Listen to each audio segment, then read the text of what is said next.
Here's a line every scientist secretly lives by. All models are wrong, but some are useful. A map is not the land it draws. It flattens the mountains, it drops the trees, it lies about almost everything. And yet, it gets you home. Now, think about three people. An astronomer night after night, marking where a star sits in the sky. A weather forecaster watching pressure and temperature, guessing if it'll rain tomorrow. A biologist counting rabbits, wondering if there'll be more of them next year. Three very different jobs. But underneath, they're playing the exact same game. Watch nature, write down numbers, and pull out a pattern, something that holds beyond the moment you measured it. Something that lets you predict what happens next. And that pulled-out pattern, written in the language of math, is what we call a model. A mathematical model is a description of some system, built from equations and math ideas. But here's the catch, a model almost never matches nature exactly. It's a sharpened picture. Keeps what we think matters, and it throws away the rest. Very often, the model boils down to an equation. Some of these we can crack exactly, a clean formula you can just write down.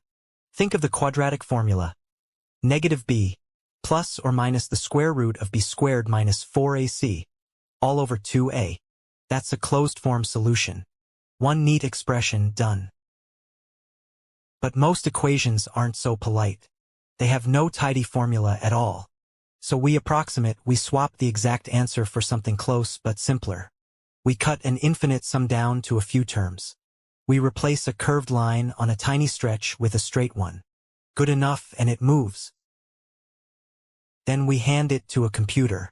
That approximate recipe becomes a string of concrete number-crunching steps, a numerical solution. But time, memory, computing power, they're always limited. So every real calculation is a trade. You buy speed by spending a little accuracy. So the whole journey is a loop. Start with nature. Observe and measure. Shape those measurements into a model. Solve it approximately if you have to. Turn that into numbers a machine can run, and outcome predictions. A simulation, running the phenomenon on a computer without ever touching the real thing. And here's the piece that makes it science. The loop has to close.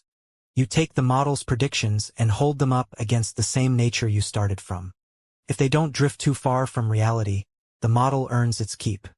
If they do, back to the drawing board. And notice, not every model is made of equations. A ragdoll is a model of a person. A little plane in a wind tunnel is a model of a real one. A map is a model of the land. What they all share is this: keep the essential, drop the rest. So if a model is wrong on purpose, why build one at all? Well, sometimes the experiment is simply impossible. You can't put a distant galaxy or the Earth's magnetic field in a lab. Sometimes it's possible, but you really shouldn't. Nuclear fission, an avalanche, a building on the edge of collapse. Too dangerous, so you model it instead. And sometimes the experiment is just too expensive to run. Two more. It's often cheaper to build small, a prototype, a scale model, measure it, fit an equation, and optimize on paper. And the deepest reason? Understanding. A good model shows you which knobs actually drive the phenomenon, and how they connect.